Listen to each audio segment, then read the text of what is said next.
높게 책정해서 이렇게 받을 수 없나요? 높게 책정해봤자 20억 해봤자 2억이라니까. 신협이든 수협이든 어디 뭐 농협이든 가도 이상으로 안 해줘요. 건물 짓고 싶다고 생각이 딱 들었을 때 가장 처음으로 해야 되는 게 대출이잖아요. 그렇죠. 대출 어떻게 받아요?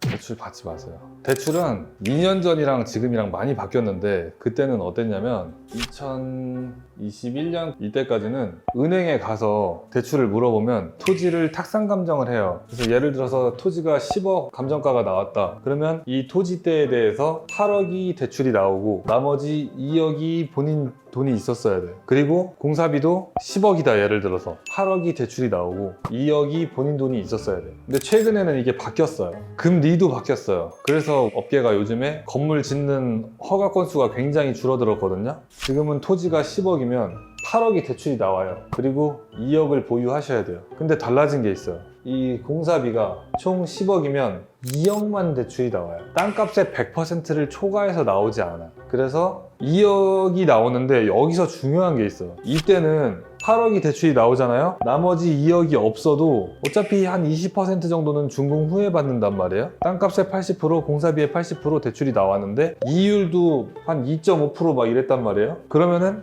매우 값싼 이율로 땅을 사서 집을 짓고 분양을 하거나 아니면 세를 놔가지고 세에서 나오는 월세가 이자보다 세서 한 달에 얼마씩 벌게 이렇게 됐었는데 지금은 땅값의 100%를 초과해서 대출이 나오지 않기 때문에 10억을 초과할 수가 없어서 땅 살 때 8억을 대출을 받았으면 공사비는 2억밖에 안 나와요. 땅값의 100%를 초과해서 안 나오니까. 근데 여기서 중요한 거는 나머지 모자라는 돈 8억에 대해서 에쿼티를 가지고 있어야 돼요. 그래서 8억을 나머지 돈이 나한테 있다는 그걸 증명해야 돼서 내 계좌에다가 8억을 은행에 보여주던지 아니면 8억 중에서 몇 억은 취득세 내고 몇 억은 건설회사에다가 계약금 보내고 이런 증빙 자료를 모아서 어쨌든 간에 나머지 8억을 증명을 해줘야 돼요. 그래서 내가 토지비 말고는 나머지 돈은 다 확보를 하고 있다는 거를 증명을 하지 않으면 이 2억마저도 대출이 안 나와요. 저 같은 경우도 이 상황이 이렇게 되다 보니까 클라이언트들이 집을 지으려고 하다가도 취소된 게 많거든요. 그래서 작년에 원싱이란 책을 잘못 읽어가지고 원래 사업을 한 6가지 정도 하고 있었는데 다 정리하고 나는 건축에만 올인을 하겠다 했는데 건설 경기가 상황이 이렇게 되다 보니까 저한테는 그 원싱이란 책이 좀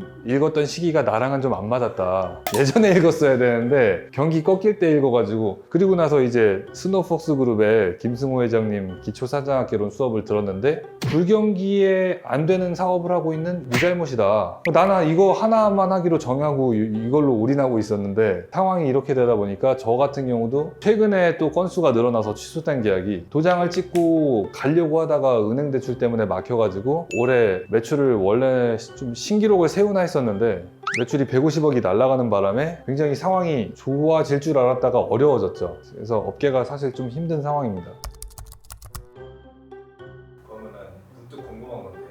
어디 은행 가요? 은행은 이름 뒤에 은행이라고 붙어 있으면 1금융권이에요. 국민, 신한, 우리하나 이 4강은행이 있고 농협은행, 그 다음에 수협은행 이런 은행들이 붙어 있는 곳들이 1금융권이고 1금융권보다는 2금융권이 대출은 더 많이 해줘요. 많이 해주는 게 이래요 근데 지금. 그래서 수협은행보다는 은행자가 빠져있는 수협에 가시면 좀 더 대출 범위는 넓은데 금리가 좀 더 비싸죠. 그러면 은행 가가지고 건물 지을 건데 이렇게 해서 가면 돼요? 주소 가지고 가셔야죠. 그리고 요새는 건물들이 감정평가를 하려면 철거가 돼 있어야지 해줘요. 멸실까지 다 돼 있어야. 철거를 작업을 끝낸 다음에 구청이랑 등기소에 건축물 대장 말소, 그 다음에 등기부 등본에 대장상에 건물을 지어 놓으셔야 그제서야 감정평가를 제대로 해주시고 거기에 대해서 이제 대출 금액을 산정합니다. 근데 공사비라는 거는 건설사마다 다르잖아요. 그러면은 좀 높게 책정해서 이렇게 받을 수 없나요? 높게 책정해봤자 20억 해봤자 2억이라니까? 토지비의 100%를 초과 안 해줘요 요새는. 올해 바뀌었어요 올해. 작년까지는 안 그랬는데 신협이든 수협이든 어디 뭐 농협이든 가도 토지 감정가 이상으로 안 해줘요. 공사비랑 다 포함해도 그냥 토지비의 100%를 초과하지 않는다. 네, 공사비 개념이 의미가 없단 말이에요 얼마가 됐든. 어떻게 주차장이나 지을까요? 그래서 장사가 안 된다니까.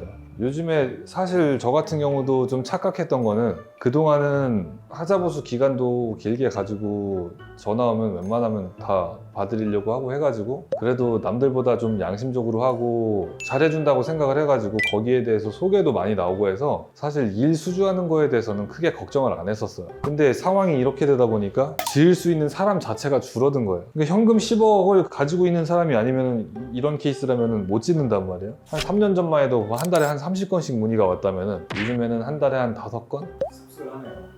매우 씁쓸하고 올해 뭐 크게 배운 게 있다면은 내가 사업 초창기보다 지금 회사 운영하는 뭐 경영면으로나 아니면 건축적인 지식도 초반보다 지금 많이 성장을 했는데 오히려 잘 모를 때가 훨씬 공사도 많고 돈도 더 많이 벌었어서 돈 버는 거랑 실력이랑은 꼭 비례하지 않는구나라는 거를 올해 좀 많이 배운 것 같아요. 네, 오늘은 신축을 하실 때 대출에 대해서 알아봤는데요. 신축하시려고 하시는 분들, 자금에 대한 고민이 계신 분들께 도움이 되셨기를 바라면서 오늘 여기까지 하겠습니다.